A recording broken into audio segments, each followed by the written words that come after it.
It's time for DodgerHeads.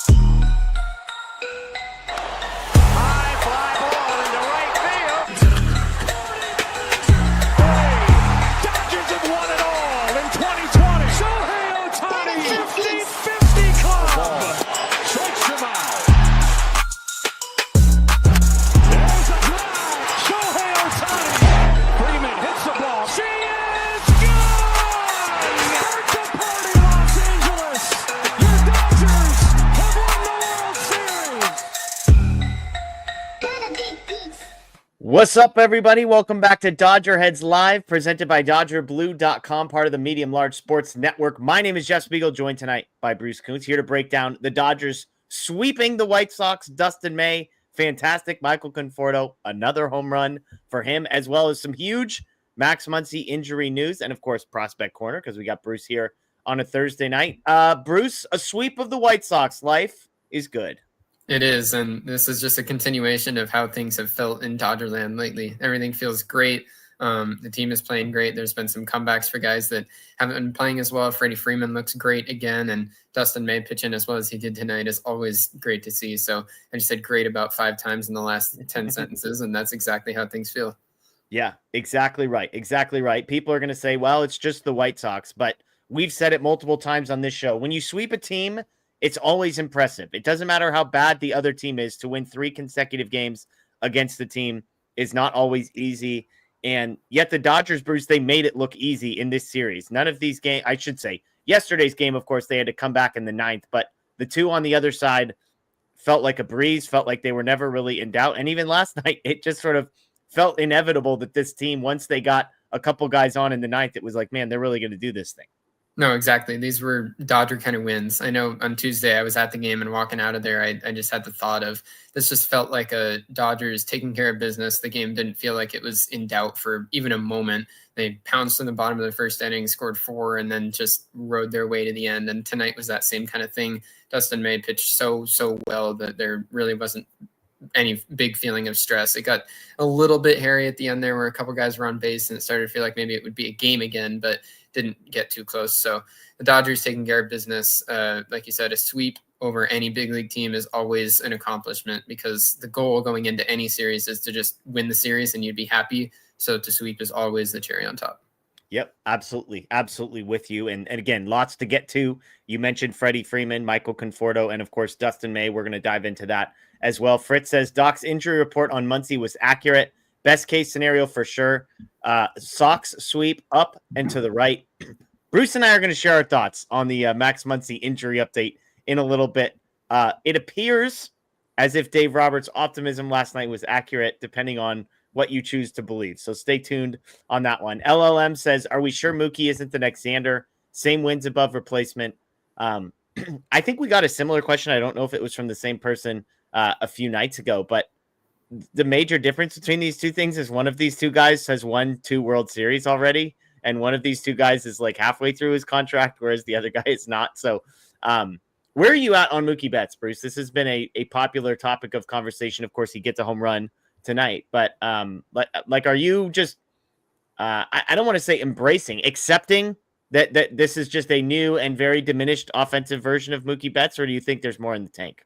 I'm not accepting it in a general sense. I think that we can hope for better than how it's been so far this year. I don't think he's going to hover around the 700 OPS for the rest of the year. I'm looking at the All-Star break and hoping that maybe if he gets a little bit of time, I don't know if he's going to be a reserve in the All-Star game or not. I feel like that seems a little unlikely, but even if he was, I wouldn't mind if he just opted out and said, I'm going to spend a week and just bulk and try to get some weight back.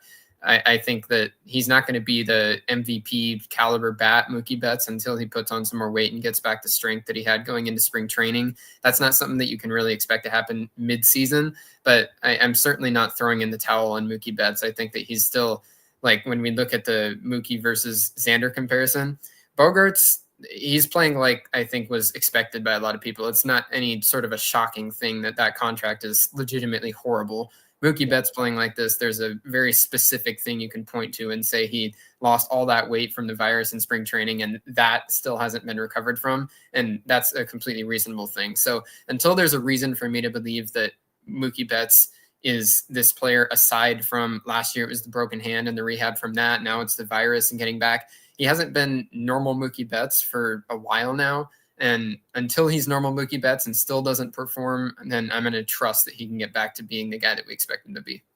Yeah, look, people are sick of me being patient on guys and believing optimistically that things are going to turn themselves around. I would just ask you, how many times has that strategy paid off? It definitely feels like it's far more the results are far more positive than they are negative on just being patient, letting things play out. Mookie is 32. He's in his age 32 season. He's not in his age 36 season. We know the athleticism, the bat speed, all that kind of thing, but he got all of one tonight. And so hopefully that's a sign of things to come for Mookie Betts. So we appreciate the super chats as always, folks. If you're interested in getting your question taken care of, answered quickly, go ahead and drop a super chat to us. And we'll get to it. Let's talk Dustin May, Bruce, because that feels like the biggest storyline from the game that we just watched. He finishes with 7 innings, 4 hits, 2 earned, 1 walk, 9 strikeouts. That's an incredible pitching line, and somehow it feels like it doesn't totally do justice what we saw from Dustin May. He was perfect through 5 1/3 before a ground ball through the right side ends up breaking up the perfect game. He was 7 shutout innings. He comes back out for the 8th and gives up a 2-run home run, starts slapping himself in the face for it. But this was a guy who was throwing strikes. This is a guy who was missing bats. And he just, this is, when people close their eyes and think about Dustin May, this is the guy they imagine when they see the movement on his pitch. This is the first time, though, Bruce, it feels like we've actually seen everything come together. Yeah, this is peak Dustin May. What we saw tonight, this is everything you could ever hope that he could have been, everything you could hope he'd be in the future. This is the ultimate culmination. He was throwing the sweeper a lot tonight, and the way that he lived on the corners, he was just pounding the strike zone. That was the thing that had me the most excited when going into the 5th inning and through the 5th, that perfect game was still intact. The pitch count was so low that it felt very legitimate, like there would be a chance for something special. Obviously, he gave up the hit, so even at that point, he still had a gem of a game working, but the efficiency was so good, and the pitches just looked great. The locations, even when he threw outside the strike zone, he was keeping them competitive, getting some chases, which is not always the case for him. The 9 strikeouts stands out. He had 20 called strikes and 10 whiffs. Really, anything you look at is going to look great. And like you said, the 7 innings and 2 earned runs, that is a very good line and still doesn't do justice to how well he pitched tonight. Yeah, I mean, through 5 innings, Bruce, he had thrown 50 pitches and 40 of them were for strikes. Like, for a guy that command has been the number one issue, for him to come out and not just be solid, but absolutely incredible as far as how in the zone he was. I was trying to find where his numbers ended up. At one point, so he ended up 58% in the zone. At one point, that number was like 70%. I think it got away from him a little bit in the 6th inning, but his ability to be in the zone enough to force swing and misses on those sweepers that were moving away, or, cutters that were moving in, whatever it might be, that felt like the difference. The question now is any of what we saw tonight sustainable in your mind? Yeah, that's the ultimate question, right? I'm not the kind of person to buy in on it's the White Sox, it means nothing, but I do think it's worth mentioning that the White Sox are not a potent lineup. So I think Dustin May pitched well tonight, regardless of who was on the other side. And some of the swings that you saw, like the one that Andrew Benintendi had on a first pitch cutter that just about hit him in the knuckles, it reminded me of the 2-seamer against Machado when he was a rookie, and those kind of crazy pitches that would go on Pitching Ninja. And that's what makes Dustin May stand out so much. So obviously this is a huge step in the right direction. If he can command his pitches like he did tonight, that's the first thing to have him be, even if he's not this against playoff contending teams, to be a good starting pitcher. Like if he performs like he did tonight, it doesn't matter who's hitting. It's going to be good enough for the Dodgers. So if he can just take what he had tonight, whatever changes he made, he was throwing the sweeper a lot. I don't know if it's a usage thing, a mental thing. He's such an interesting case to figure out, but whatever he did tonight, I hope he keeps it up. Yeah. And the other thing is velocity. The 4-seam fastball was 1.7 miles an hour faster than his season average. The sinker was 1.3 miles an hour. The cutter was 1.3 miles an hour. The sweeper was a half a mile an hour faster. So I don't know where he found that velocity from all of a sudden.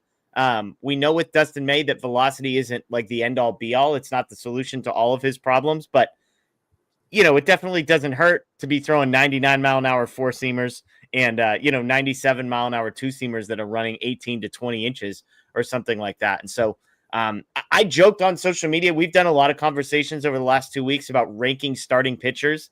And at one point, Dustin May was 7th on my list. Then he moved down to like 8th, and it was a conversation about Robleski, Kasparius, Dustin May.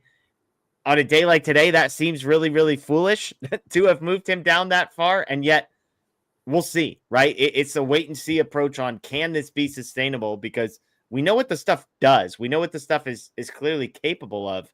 But to your point, is it a mental thing? Is it a stuff thing? Is it a command thing? Is it a velocity thing? These are all questions that remain to be seen. But again, incredible performance for Dustin May. Out of curiosity, Bruce, did you have any issue with him getting sent back out for the 8th? There was some chatter, I think in hindsight, people saying, oh man, I wish we would have just let him be done after 7 shutout innings, go to the bank with all the money still in your pocket. Obviously the pitch count was low. Any issue at all with sending him back out for the 8th? No issue whatsoever. I think you see the intensity that Dustin May pitches with. He clearly wanted to be back out there, and he was frustrated at the reaction he had, the way that he pitches every game. I would not want to see his blood pressure readings when he's on the mound, but he had that going again tonight. I'm sure that he was campaigning for himself in the dugout if Dave Roberts even talked to him. So sending him back out was no problem at all. He's one of the guys that we talked about this a couple weeks back with when Kershaw got taken out with like 60 pitches with the 3,000 strikeouts looming. And I was okay with that because that's Clayton Kershaw. Dustin May is on the other side of things where he's one of the depth starters in the rotation right now, that when you can get extra innings out of him with a 3-game series coming up against Houston, I think you absolutely try to do and get whatever you can. Yeah, it's a great point by you. Other than the Rocky situation, because that almost killed all of us. The fact that they pulled Clayton Kershaw early from that Colorado start, and he needed 3. I mean, imagine if he just needed 1 or 2, Bruce. Just imagine. Yeah, no, it would have been a much easier watch yesterday. But it wouldn't have been the Hollywood theatrics that we wound up getting. It's true. It's true. You're absolutely right. So kudos to Dustin May. Again, he gets his 5th win of the season, 5-5 on the season. The ERA down to 4.5 as well. So Dodgers win 6-2. On the offensive side, a bunch of storylines here. You could talk Mookie Betts getting a home run, his first home run in like a month. You could talk Michael Conforto, his 3rd home run in like 6 games or something like that. Or is it Freddie Freeman, who was 2 for 4, nearly 3 for 4 with 2 doubles and a home run, if not for a great catch out in right field and some fans that need to do a little bit better. So for you, is the storyline Freddie Freeman? Is it Michael Conforto, or is it Mookie Betts? Freddie Freeman's the number one thing for me. The Dodger offense, when he's firing on all cylinders, is the offense that nobody wants to pitch to ever. And Freddie looks like he's right back to himself. It's line to line. Doesn't matter where it's pitched. He can hit it on a line. And like you said, that should have been a home run too. And Tauchman went into the crowd. And like you said, those fans, when Tauchman is in your lap, you have the ability to defend your ground. You want to see it, right? But Freddie looks great. That ball that he hit was a 9-iron, and then the doubles that he hit were line drives. He's got everything figured out. The swing looks like he's back to himself, and that is obviously huge for the Dodger offense. 6 consecutive balls in play from Freddie Freeman that are all quote-unquote hard hit, 95 miles an hour or higher. 102.3 on the double, 96 on the next double, and then 102.7 on the home run robbery. So I said it yesterday, Bruce, in his second to last at-bat, in yesterday's game, he lined a ball to the right fielder that hung up because he hit it so hard that the right fielder barely had to move. And I just had a thought. I was like, that's the first time I've actually seen Freddie Freeman look normal in a long time. It looked like vintage Freddie Freeman. It looked comfortable. Then he comes up in the 9th, chokes up on the bat, and does what Freddie Freeman does, is smack one to right field. And so I'll be honest, I had some wagers on Freddie Freeman to have himself a nice game today, because it just felt like when Freddie Freeman, when it clicks, we talked about this, I think Anthony and I, either on Tuesday or Sunday, this isn't a guy who it takes a long time for him to get going, right? It's like the switch flips, and all of a sudden he's back to being Freddie Freeman, and it feels like that's what we've arrived at. It was a long stretch where he was in a funk, but it definitely feels like vintage Freddie Freeman is back, which is good news, because Max Muncy is going to be out for a while. Mookie Betts is still trying to find it. So knowing you've got Freddie Freeman, Ohtani, Will Smith kind of as three guys that can anchor this lineup in the middle while everything else maybe is going up and down and left and right, that's a big deal for this Dodgers lineup. It's a testament to how great of a hitter Freddie Freeman is when the timing is right. And I think that's the biggest thing that, at least to me, has looked fouled up through that whole stretch that he was on of the slump. There were chases out of the zone. There were awkward foul balls over straight towards the dugout, stuff that you're not used to seeing from him. Freddie Freeman, when he's at his best, just looks like the most professional hitter on earth. And like he can get a barrel and a line drive to any pitch anywhere. And that's how he looked like at the end of last night, like you said. And then tonight, obviously, he looked great too. So Freddie, when he's in rhythm, back to what he looks like now, this looks like the Freddie Freeman we expect to show up to the ballpark. So It's not like that it's a surprise that he's back here. And I don't have any doubt that he's going to be able to keep this through the rest of the year. Yeah. J-Rod says Freddie Krueger is back. Yes, he is. And was in full effect last night with the walk-off there. The other two guys are two guys that have been mired in slumps. One of them, an entire season-long slump. The other one, I guess you could say the last month and a half or so, Mookie Betts and Michael Conforto. Let's start with Conforto just to go in chronological order. Bottom of the third, Freddie Freeman had just had his second RBI double to give the Dodgers a 3-0 lead. Conforto comes up with 2 outs after Andy Pages can't cash anybody in and takes a first pitch up and in fastball and turns around into the right field corner for a home run, extending the lead, kind of putting this game comfortably out of reach, I would say. Third home run in his last 6 games. Of course, he was 0 for besides the home run tonight. So, look, as the biggest Michael Conforto fan there is, I'm still not ready to say, hey, everything is fine, he's arrived, because it's not perfect at bat to at bat. But at some point, you kind of have to acknowledge that it seems like a different Michael Conforto, at least on the results side, over the last week or so. It looks like a Michael Conforto that can at least be a 750 OPS, can contribute like a regular member of the lineup instead of being unplayable like he has been for so much of the year. And that unplayable slash line, like you've talked about, like many have acknowledged, has not been all on him. He's been a pretty unlucky hitter at times too. But the big thing for me is seeing him elevate a little bit these last few games. Even as he's been hitting the ball hard through a lot of this year, the numbers have been bad because a lot of it's been on the ground. So a swing like tonight, an up and in fastball that's tough to get to, and to just be able to turn on that and lift it is a really good indicator of where his swing's at. So I like where he's at. I think that moving forward, he should be able to at least be that like league average kind of production, and that might not be good enough to keep him in the lineup. He might need to be even better than that to keep his glove, that is not great out there, but he made a good enough play tonight. So easy on the glove, not great out there, Bruce. The guy looked like a Gold Glover for the last week. I know he's not awesome, but I mean, at least like he's not our right fielder. At least he's got that going for him. I believe in the numbers that say other guys would have been catching some of those balls in the air when Conforto had to lay out. So he needs the hit to be in the lineup, and at least the bat's looking better. So if he can keep that up, that's huge. Yeah, absolutely. Again, all he has to do is just keep pointing to the left field or the right field corner and saying, no. Do you see what's going on over there? I'm fantastic at defense. Like, you don't see balls going under my glove. You don't see balls taking 4 hops off the wall around me. It doesn't matter. Pages, Teoscar, whoever's out there. It's been a mess. So there we go.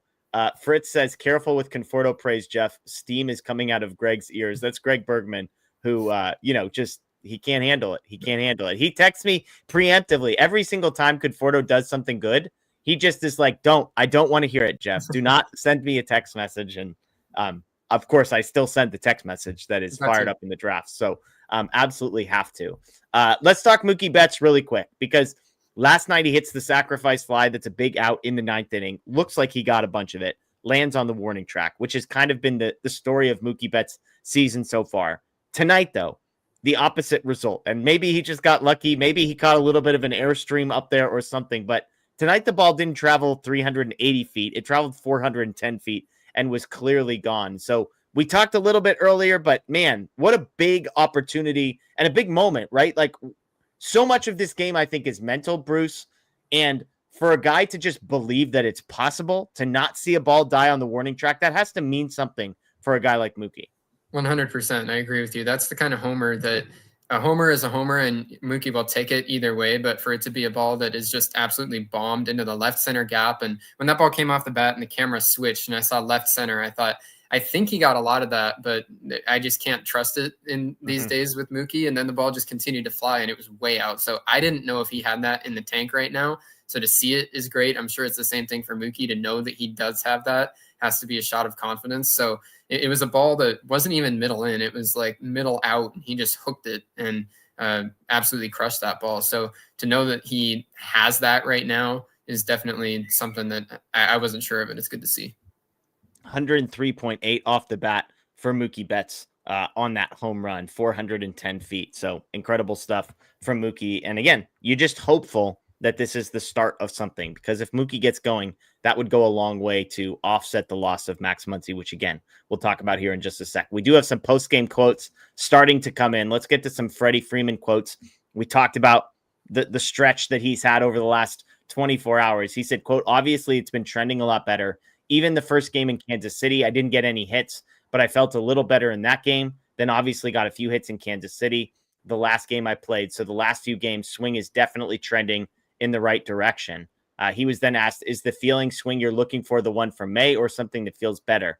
He says, "The cue I've been using is the World Series cue, the kind of step out cue that I've been doing. This is the fourth time I've tried this, so fourth time was the charm. I just feel a little bit better. The backside double today was obviously nice to see. Even the 3-2 curveball, I had the home run robbed. That's usually been fouled the last couple months. So obviously better swing." So it's not just results from Freddie Freeman. He's clearly in the approach, in the feel, seems to have locked into something.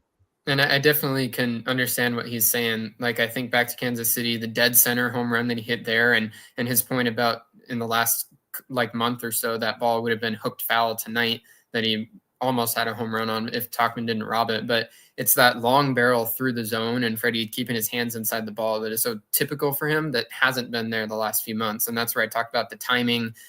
When the timing isn't right, then that's really hard to do because you're just not on the ball in order to keep the hands through it. And when Freddie is hitting at his best, he does that better than anybody else in the game, being able to go to the opposite field and then still keep the front side closed and not be hooking balls to the pull side either. So it's great to see for him, and it's great to hear that he is feeling that sort of swing is back to where it should be. Yeah, absolutely. Absolutely. And by the way, Dodgers divisional lead is up to 9 after the win tonight, extended to 9 games. So they continue to pull away. And again, look, you can keep saying, oh, it's against the White Sox. Oh, it's against the Rockies. Well, guess what? They have I think it was the 4th easiest schedule from here on out. So there's going to be, not necessarily the White Sox and the Rockies every single time, but there's going to be a lot of games. And that's the beauty. There's a lot of teams that aren't very good in Major League Baseball, and the Dodgers are going to get to play a bunch of them. Bacon Tree with the super chat. Mookie actually pulled for power for 400. Let me start this over. Holy smokes. Mookie actually pulled for power, 400 plus foot home run on a pitch on the outer half of the plate is key for him going forward. Need him to also get more LD line drives. Okay. Took me a second to figure out what LDs. But yeah, Dave Roberts talked about this a little bit before the game. He wants to see a more patient approach, and he wants to see him barrel some balls. He did not have a patient approach early in the game, but it did feel like he settled in. And again, hopefully that home run is just a mental reset. So we'll see with Mookie Betts. Parker with the super chat. Top of the lineup came through. We just have a way of keeping someone in the lineup hot to make up for slumping part of the lineup. That's how we manage with slumping players and pitcher injuries. And Bruce, this is something we've, again, mentioned multiple times on this show. The margin for error with the Dodgers is just so much greater than every other team in Major League Baseball, especially a team like the White Sox. Like, they don't need Shohei Ohtani or Andy Pages or Will Smith to have nights, because tonight it was Freddie Freeman and Conforto and Mookie Betts, and that was enough. It didn't matter what everybody else did. And so that's the beauty. Now that margin shrinks with Max Muncy out, but for now, it's plenty.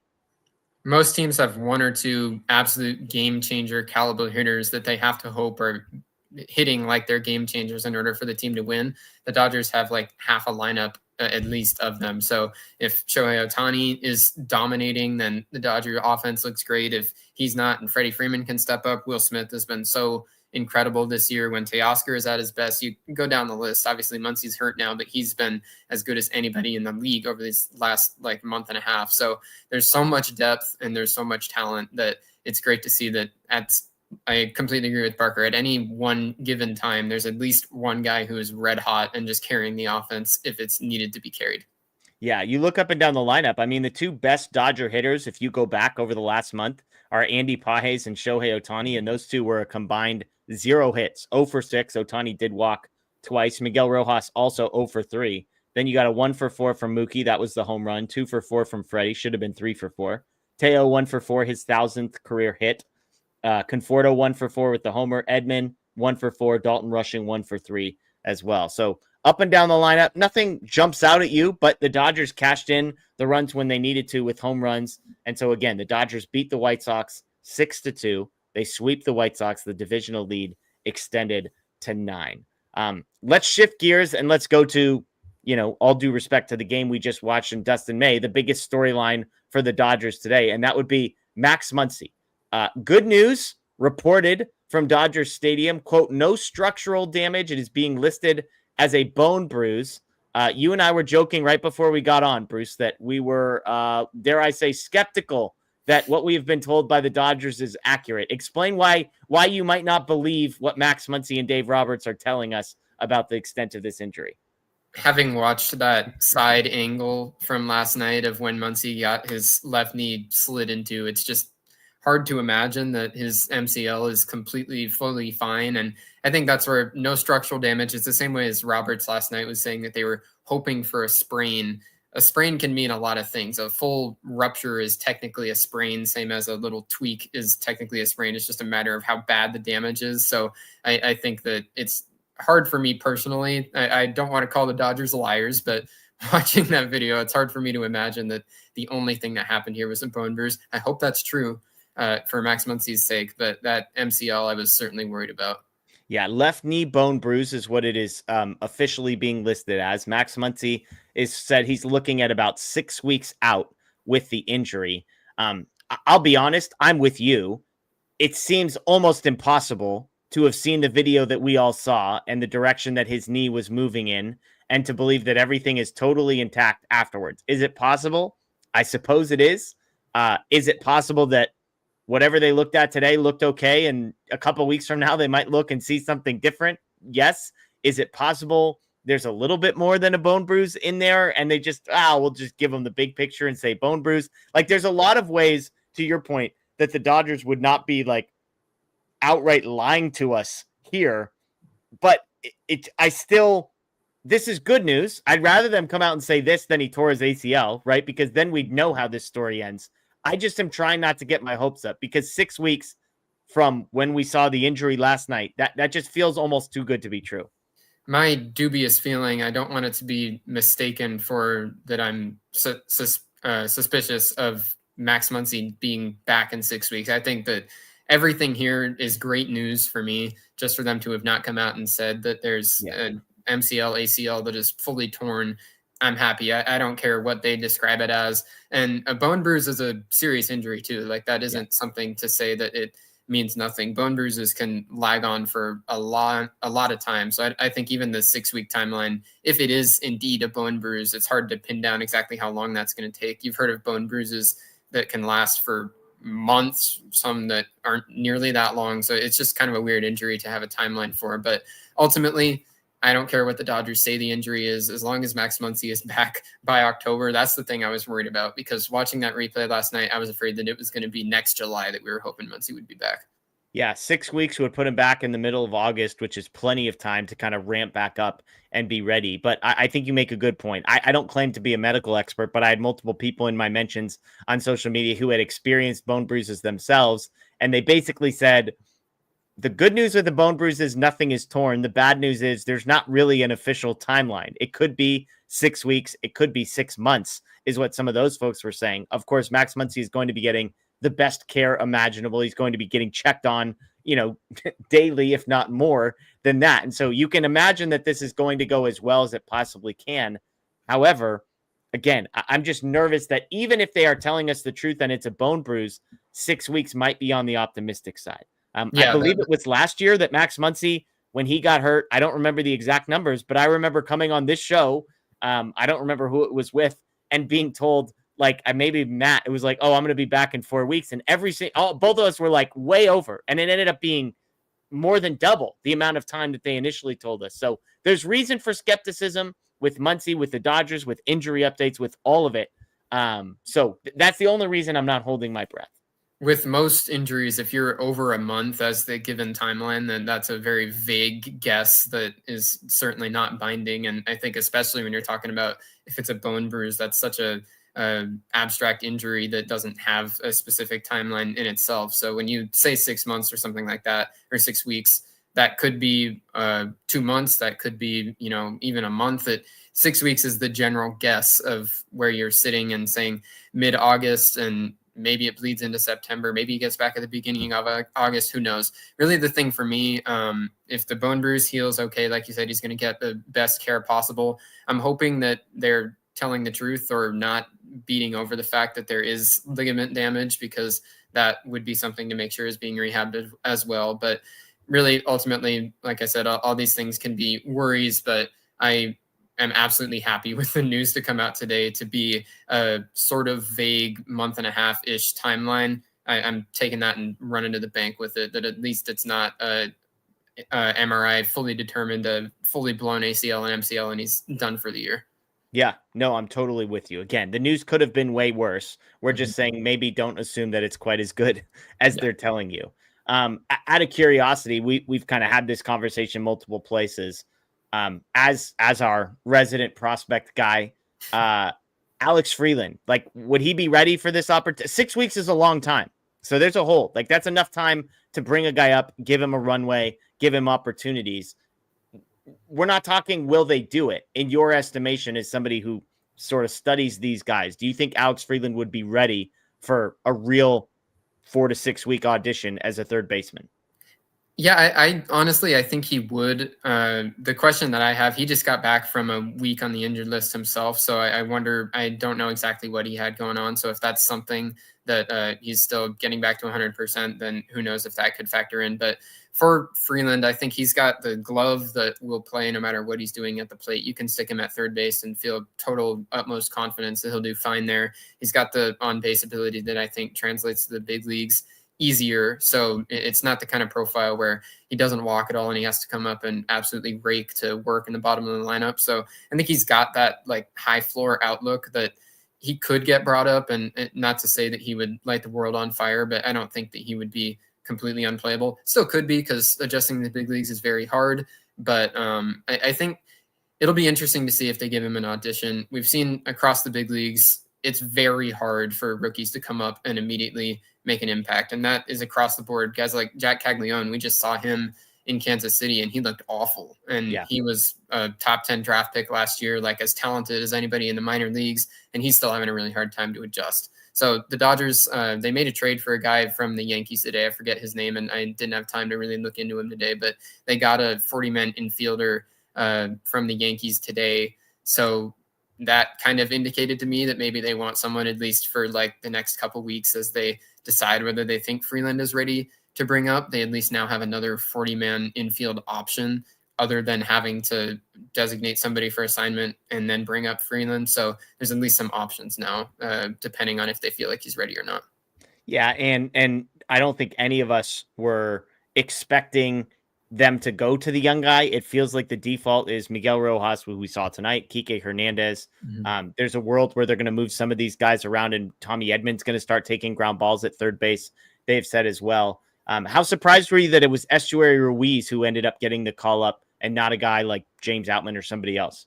I wasn't surprised by it too much, because Ruiz has been great in AAA, and he also, I think, provides some things off the bench that Outman doesn't as much. They're not totally different in that the glove is solid. Outman's glove is a little better than Ruiz's, but Ruiz is faster. So if the Dodgers want a pinch runner off the bench, Ruiz is the perfect guy for that. So that at least helps. Outman has also been brought up and sent down a couple of times already. Ruiz, I think, has a little bit more option flexibility, so they can bring him up and not worry too much about sending him back down. I kind of wonder, as we reach the deadline, if the Dodgers might try to find a different home for James Outman. That said, I think a lot of people I've seen that a lot in my mentions, people that say they want Outman to get traded and they think that that's going to bring back something significant. It's not. James Outman does not have a lot of trade value. If they trade him, it's not going to be for a huge big leaguer, or he's at least not going to be any sort of a front of a package kind of return for him. But I think that it seems like the timing has run its course and he might be better suited in a different home. Ruiz came in as a right fielder today. I remember when he was with the A's, I believe he was a center fielder, right? Has he been sort of moving around a little bit in the outfield down in Oklahoma City? Yeah, he plays all three spots. And if I remember correctly, I don't think that with the A's that despite the speed. He wasn't like the greatest defensive outfielder. He's not like Denzel Clark that they've got now. So he's, like I said, he's not like Outman, and that you can have full utmost faith in the glove, but he has the speed that is valuable off the bench. Yeah, that was the thing that was confusing to me, was just he's not a good defender. He never graded out well in Oakland.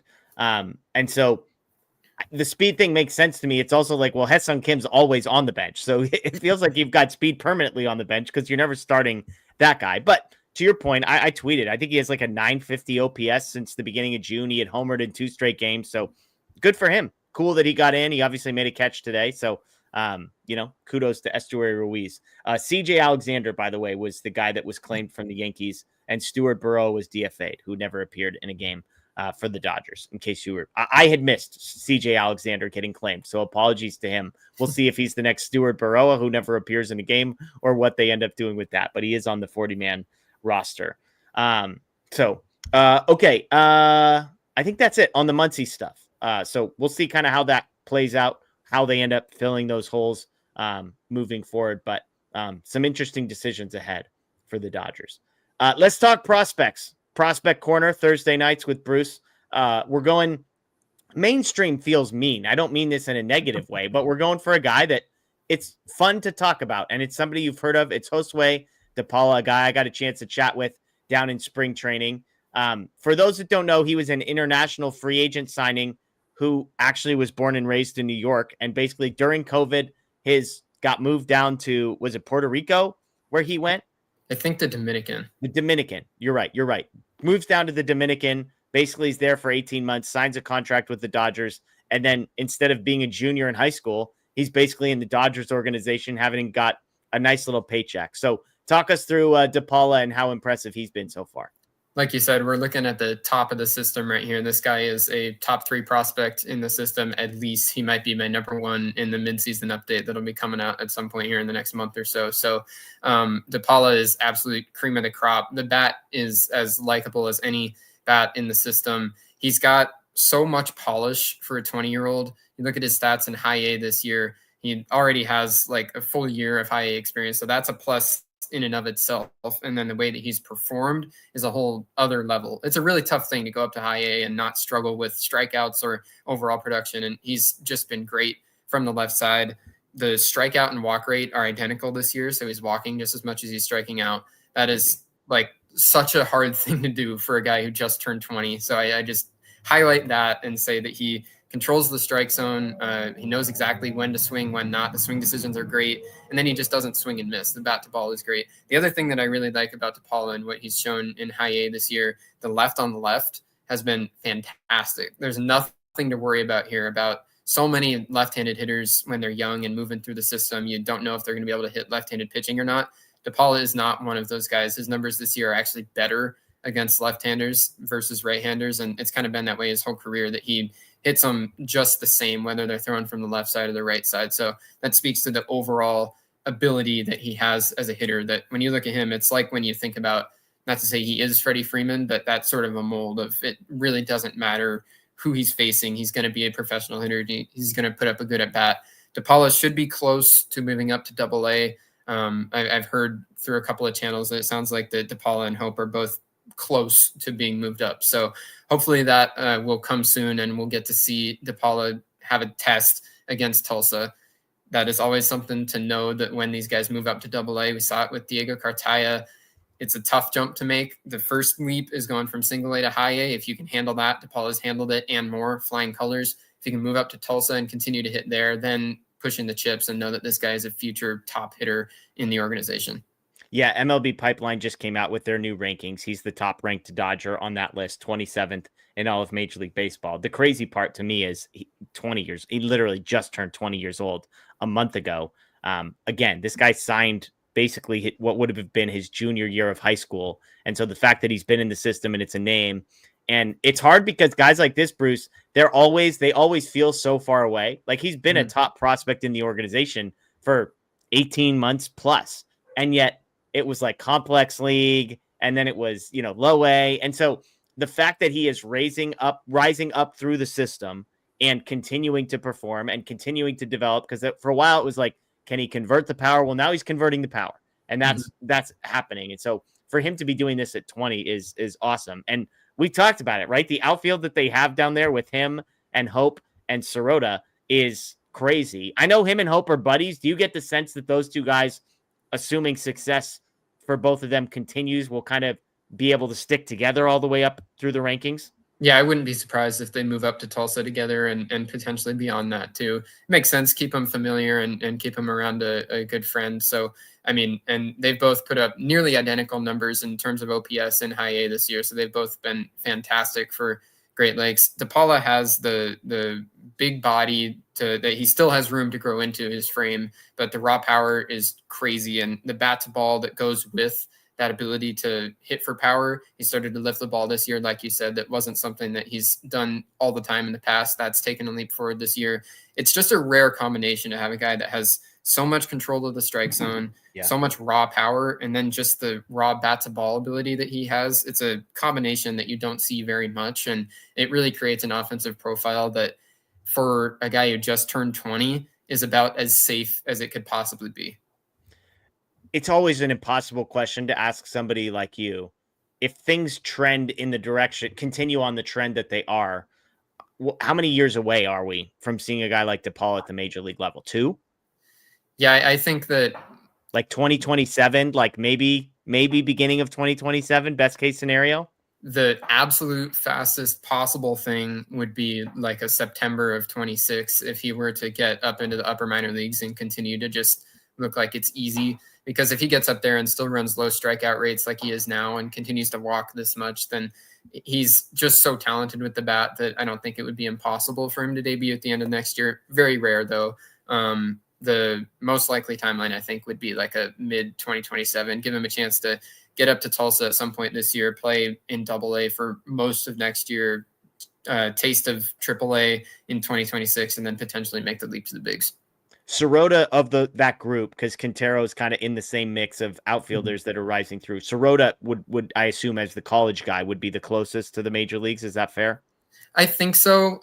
It'll depend on when the three guys, DePaula, Hope, and Sirota, get moved up to AA. I think that'll be a good indicator because I think they're all in a similar place right now in terms of development. And I'm watching closely to see who gets moved up first, and that'll kind of be the tip to me of who is further along in their progression. But like you said, Sirota has the age. I think he's 22, so that's a big factor in moving through faster. Yeah, he's super old at 22 compared to the like freaking teenagers. Because DePaula, is it DePaula that's a little bit younger than Hope?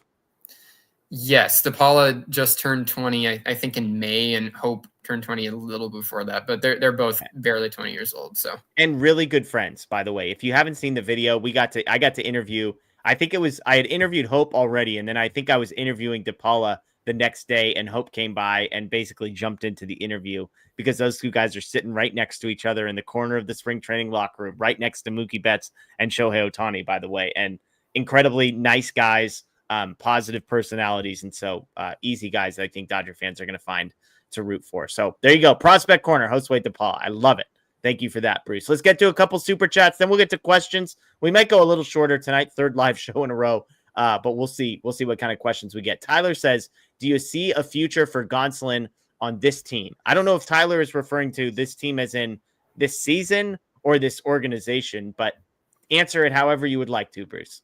I think that I have the same answer for both questions, and that if he's a depth arm that can throw, the Dodgers won't get rid of him because they don't have the ability to get rid of anybody who's competent and can throw at the big league level. So it's hard to envision a future that is like penciling him into a rotation specifically and say he's like a mid rotation or front rotation guy. I don't think that he has that in the cards, but I don't think that he's going to be casted out either. We've seen it with Dustin May this year that heading into the year when it felt like it was such a crowded group, there were people who talked about like maybe they trade Dustin May at the deadline if everybody stays healthy, and nobody stayed healthy. So I think the fact of the matter is if you've shown that you can throw at the big league level at a replacement or better sort of ability as Gonsolin has, Gonsolin and May are similar in that way. Gonsolin's actually been better at his peak, so they're not going to cast him out. Yeah, it's tough because it feels like the window for Tony Gonsolin to make an impact with the Dodgers is closing. And I mean that, A, because of the injuries that he continues to sustain. Of course, there is still a world, it sounds like, where he could come back at some point, although he has been shut down indefinitely for this season. And yet you see some of the arms coming up behind him, the Robleski, Kasperius, Sheehan, Gavin Stone next year, River Ryan next year, Kyle Hurt. Like, it's just this wave of guys that are coming. And it feels like all of those guys, if not, or most of those guys, are going to leapfrog him, while you've also got Glasnow and Yamamoto and Snell and Ohtani all ahead of him on the depth chart as well. So there are less spots to compete for. And it just feels like the wave of guys that maybe it felt like, oh, they're 2 years away, I've got some time to establish myself. He just has missed his window. So I've always liked Tony Gonsolin. I've always loved the results, but I think it's going to be a numbers game at some point. And if they can, we're seeing what's happening with Dustin May. He's likely going to walk at the end of, this season and just be gone. And I think Gonsolin's got one extra year on his contract. So next year, I believe, is his last. And so it feels like we might just see the same movie 2 years in a row. Yeah, that's the same kind of thing I'm thinking of. Same as May, like keep him around as a depth starter as long as he's under team control. And then when he hits free agency, they're not going to go out and guarantee money to a guy like Gonsolin. But I think I have a little more faith in Gonsolin than it seems a lot of Dodger fans have currently. The health has been a problem here lately, but I think when Tony Gonsolin is healthy, I feel okay with him as a depth starter, like a 4 or 5. I think many teams would like to have Tony Gonsolin in their rotation. And so I think that he's perfectly fine in that kind of a role for next year. Yeah, for sure. For sure. Laura with the super chat. Laura, good to see you in here with us. She says, what's your prediction for the Trash-Tro series this weekend?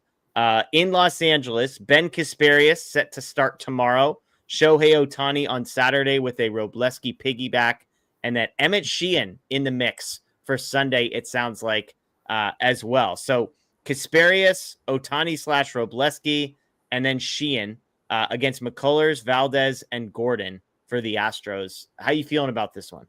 This is going to be a fun series. This is an unstoppable force meeting an immovable object because the Astros have been fantastic here. They've been even better than the Dodgers over the last month plus. They've just been winning nonstop. And there's always going to be an extra amount of fun to Dodgers versus Astros just because of the history of the organization. So these are two great teams that are going to go at it on 4th of July weekend. Really fun pitching matchups all the way through. I'm excited to see Emmett Sheehan back in the big leagues. The last game in the PCL the other night didn't go as well as the near perfect game through 6 innings, but that's just kind of PCL. I don't care. So I'm glad to see that Sheehan's going to be back in the big leagues, and I'm going to be at the game on Sunday. So I'm looking forward to seeing him throw. Yeah, absolutely. And it's just a fun series. Obviously the Dodgers Astros stuff, most of the Astros guys are gone, but screw the Astros, that still exists. And then obviously the pitching matchups, like Kasperius is getting another start. Robleski, the way he's been pitching following Shohei Ohtani, and then of course Emmett Sheehan, if he's able to return as well. Some good stuff there. I was trying to the other bit of news from tonight that's worth mentioning is that Tyler Glasnow did pitch for Oklahoma City, 4 1/3, 6 hits, 3 earned, 1 walk, 8 strikeouts, 1 home run. Maybe most importantly, he gets to 78 pitches and he comes back out for the 5th inning. So he's able to get through 4 up downs, comes back out for the 5th inning, throws 78 pitches, has 8 strikeouts. I think it sounded crazy a week ago to think that he might make one more start and then be at the major league level, but it sure seems like, Bruce, things are trending in the right direction. 78 pitches and 4 up downs. Like that's you've seen all you need to see for Tyler Glasnow to come and take his spot. Probably Ben Kasperius' spot in the rotation, I would imagine. Yeah, there's, like you said, there's no reason to wait anymore. I think once he surpassed that 75, even for me, it's like 70. Once you're at 70 pitches for a guy like Tyler Glasnow, you're not looking for results in AAA or any other things. This is purely about stretching him back out. And I think he's plenty stretched out to give at least most of a full start. So if he can go out and throw 75, 80 pitches, that should be for the Dodgers. Yeah, and it likely would line up on Friday, July 11th in San Francisco. So get him one start before the All-Star break. And again, then you'd, in theory, be coming out of the All-Star break with a rotation of Yamamoto, Kershaw, May, Glasnow, Ohtani / Robleski, and then Sheehan. And you've got yourself a 6-man rotation, Ben Kasperius back in the bullpen. And, we're not projecting all that far out at this point. So it's pretty crazy to think about that. I see some people asking what's the word on Snellzilla. Snell and Treinen both faced hitters earlier this week, and the reports have been positive. So I imagine at some point soon, Blake Snell will be going on a rehab assignment. And, who knows, could be a week or two after the All-Star break if things move as quickly. I mean, Glasnow, was this like his third rehab appearance? Like he sort of fired through the minor leagues. So there you go. All right, let's get to some of these questions here. Eden wants to know, where would you rank Stone and River Ryan on the starting pitching list right now? Fritz asked a similar question. Does River Ryan's road back next year maybe look similar to Sheehan's road back this year? So Stone and Ryan, kind of two of the younger pitchers that were really impressive last year, missing all of this season with an eye towards 2026. How would you rank those guys compared to Sheehan, Robleski, Kasperius types? Yeah, so it's tough to forecast. Obviously, for Stone, he's coming back from the shoulder, and I worry more about shoulder than I do about elbow. So I want to see him come back, and it's tough for me to put him ahead of Emmett Sheehan right now. I think I'd still give Stone a very slight edge over Justin Robleski, as long as Robleski, if he continues to pitch like he has these last few outings, then he might take that spot. But River Ryan, he's got traditional TJ to come back from, and I think that he should be able to do that okay. And River Ryan, when he is at his best, his ceiling might be as good or maybe even the best out of this whole group. So yeah. I'm excited about Ryan coming back. And I think that Emmett Sheehan's timeline this year, or at least the way that he's been worked back, I don't know for sure if Ryan and Stone hopefully will be back like beginning of next year, but I don't know exactly when Ryan will be working back. It sounds like that it could be, I think, correct me if I'm wrong, I feel like I've seen somewhere that Ryan hasn't even fully ruled out like the very end of this year, but that's a pretty quick timeline. I think it was August last year he had the elbow surgery. So either way, both those guys, Stone, Ryan, next year should get worked back in, similar to how Sheehan has this year, and then are going to immediately be expected to contribute in the big leagues. Yeah, and look, to your point about shoulders, like we're all watching Emmett Sheehan bounce back and seemingly fire through some rehab appearances, look good in his one start. There's also a guy like Nick Frasso, who is the number one pitching prospect in the organization, has shoulder issues, and there's a reason you haven't heard us talk about Nick Frasso. He's been converted to a relief pitcher and hasn't been that effective. So it's ticked up a little bit, it sounds like, in talking to Alex Friedman down in Oklahoma City. But yeah, the shoulder stuff is as crazy as it sounds. It's almost better to have elbow problems than it is to have shoulder problems. So, and we were there in spring training when Gavin Stone kind of broke the news to us of exactly what he had done. And it was like the total shoulder. He was basically like, it's everything they had to go in there and fix. So not great, but hopefully it's the prognosis ends up being good. So we appreciate those questions. KO wants to know, do the Dodgers make a big trade to not only acquire top talent, but also clear 40-man roster space? Do you think, Bruce, I mean, the Muncy injury, maybe 6 weeks now, takes them back off of the market there, but do you think the Dodgers make a big trade at the deadline? I don't think so. I think that part of the way that they decided to build the team heading into this year, the amount of pitching that they acquired in the offseason, obviously they still have had to try and find some depth as this year's gone on. But I think the roster building approach was very much one that was trying not to have to go make a big trade at the deadline. The trade deadline stinks now with the new playoff format. Almost everybody thinks they're competing, so there's barely any sellers, and it's always going to be a seller's market from here on out moving into future years. And that's not the way the Dodgers like to operate. They don't want to go overpay for a huge kind of price tag. I think Sandy Alcantara, I don't think is impossible, because I don't think that price tag is going to be like astronomical. It will be big though. And I don't think the Dodgers are going to go to the table like thinking they have to get something like that done. That's just not how they do it. So, and then for the second part of this question, there aren't very many guys on the 40-man roster that the Dodgers want to trade away. Like I brought up James Outman as like one that I could see getting moved, but most of the guys that are on the 40-man roster are for a team like the Dodgers that's like competing. If you're on the 40-man roster, that means you have a very clear role in making the championship team happen. So I think that if the Dodgers were to make a big trade, that'll be guys that aren't on the 40-man roster yet to go back. Yeah.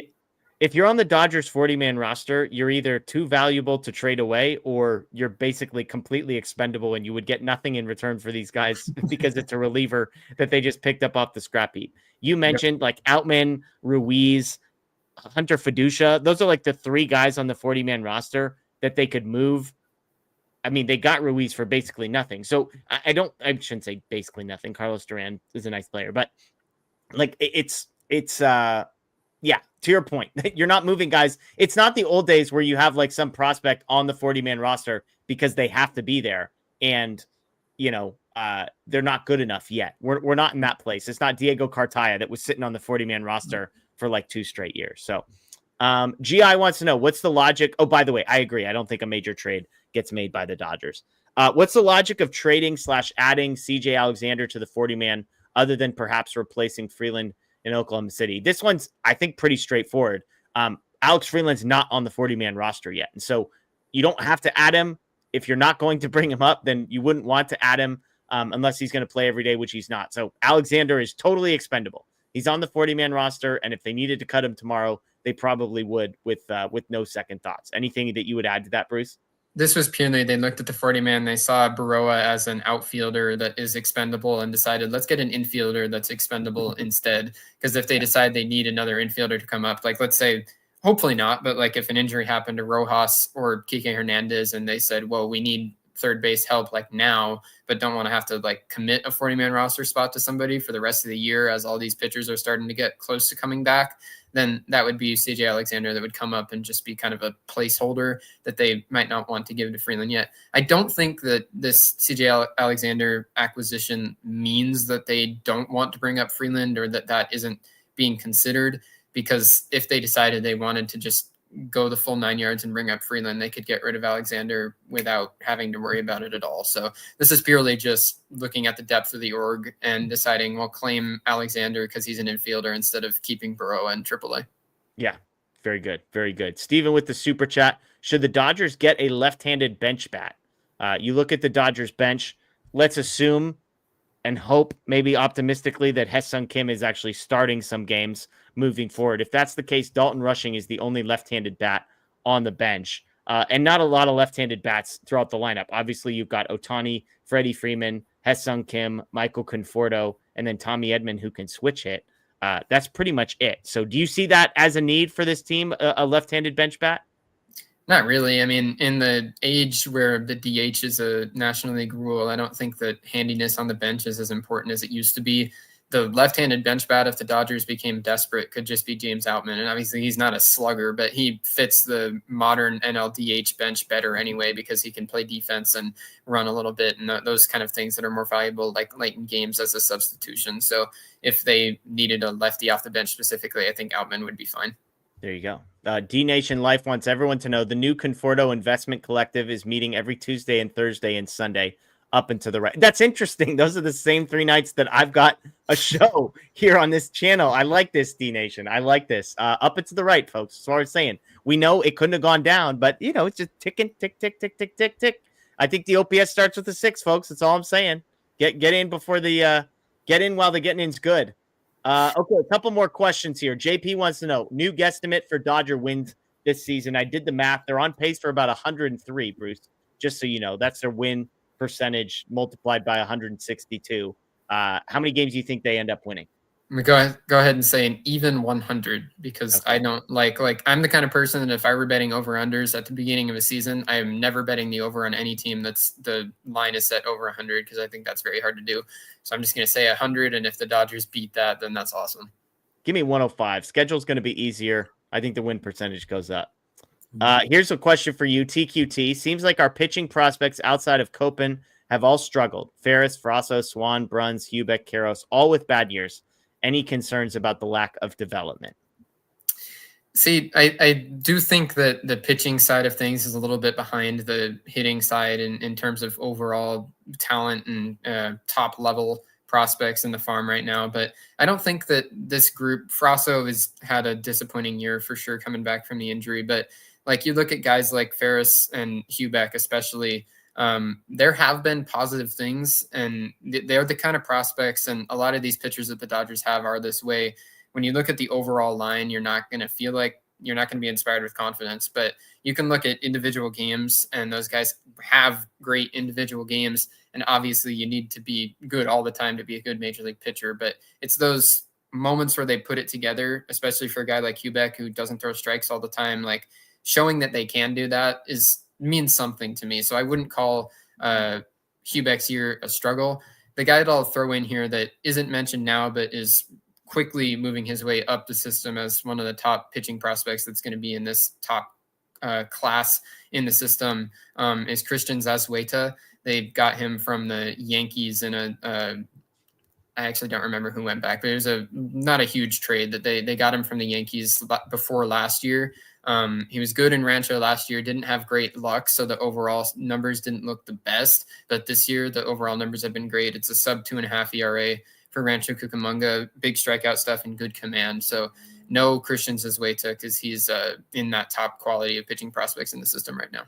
He came over in the Caleb Ferguson trade, by the way. That's I was looking that up. So there you right. go. Along with Matt Gage. So shout out to Matt Gage, I suppose. Okay. Duff time with a key question. Would you rather sweep the Trastros or sweep the Giants? 2 series left, Bruce. You get to choose. You get one of these 2 swept. Who do you like? Giants without hesitation. Because of the division, or you just hate them more? Both. Okay. Yeah, I'm with you. I can't. If the division was completely irrelevant, I might think about it a little bit because I despise the Astros that much. Like if the Giants had the Rockies record, then it would change my answer. But as long as they're theoretically in contention, I can't get there. I want a sweep to be the reason the Giants don't make the playoffs. That's where the hate goes. So I love it. Division or not, the Giants need to lose all the time. I love it. Everybody says Giants easily. So somebody said Padres. JF says the Padres. That's who. Okay, let's do one more here, and then I've got a food question. Yang says, which Dodgers prospect has the best chance of winning the next Rookie of the Year? I don't think it will be Rushing or Sasaki. If a Dodger were to win Rookie of the Year, who would it be? The next guy, I'm going to go ahead and say Zahir Hope, because I think if Hope continues his ascent and gets to the big leagues, and his glove is a little better than DePaulo's, but I think Hope has a better ceiling. And if everything clicks and Hope moves through, he could be a number 1 prospect in baseball by the time he debuts. That's the kind of talent that we're talking. So if everything goes right for Hope, I think he's absolutely got Rookie of the Year type pedigree. I love it. I was going to say, you have to kind of do the math of there's obviously guys who are closer to the big league level. Hope you're projecting 2027 at the earliest. But to your point, I'm trying to think through position players. It's like a guy like Alex Freeland, who's a top 50 guy in a lot of places. But what's the ceiling? What's the actual stat line? Like, unless he has the miracle Jonathan India season, it feels unlikely that he's going to reach that level. And then if you're a pitcher, it's just really hard. Unless you're like Paul Skeens, basically. So, yeah. Jeffrey had this question. I'd like to perpetuate the rumor that Jeff hates cheese. Jeff, if apple pie is served on the 4th of July, are you putting melted cheddar on top? Have you heard about this? This is like a Midwest thing that they put cheese on top of apple pie. I have not heard of it, and I am not inspired with confidence. Yeah, it sounds horrific to me. I've been told that it's good.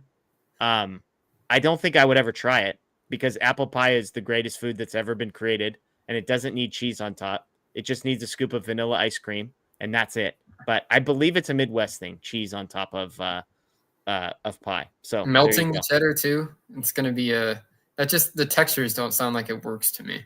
Yeah, I'm with you. Somebody's saying no one puts cheese on apple pie. Somebody correct me. I swear this is a Midwest thing that people have talked about. So even David in the chat says that sounds gross. So the lamplighter is not serving cheddar on top of apple pie. So there you go. Southern thing. There you go. D-Nation Life says good stuff, really. So justification there as well. So folks, that's going to do it for us tonight. The Dodgers win again. Look at that. A Tuesday night post-game show, win. Wednesday night post-game show, win. Thursday night post-game show, win. How about that? So we appreciate everybody joining us. I will be gone on Sunday, but not worry. The month of July is chaos for me, so I'll be in and out a little bit. I'll be gone Sunday and I'll be gone Tuesday, but I will be back for next Thursday. So Bruce and I will be back here next Thursday, and there will still be shows. I believe Matthew and Anthony will be holding it down on Sunday and Tuesday, maybe some Blake or Daniel mixed in. So stay tuned on that front, but we should have you covered here. A couple things to note. We've got a huge giveaway going on. If you missed it, we interviewed Bill Plunkett of the OC Register today. He is also the author of LA Story, a book about Shohei Ohtani in 2024 and the entire Dodgers season. So a good stuff here. And first of all, you should check out that interview. Second of all, we are going to be giving away a free copy of this book on each of the 3 platforms. So subscribe on YouTube, follow us on Twitter, follow us on Instagram. On each of those places, we've got one of these books that we're going to be giving away. So go ahead and check that out. And we would love to have you join us for on those platforms and interact. Details to come for that. That is Bruce. I am Jeff. Again, the Dodgers 9-game lead in the NL West. They win again. Enjoy your night, everyone. As always, go Dodgers. And yes, still champs.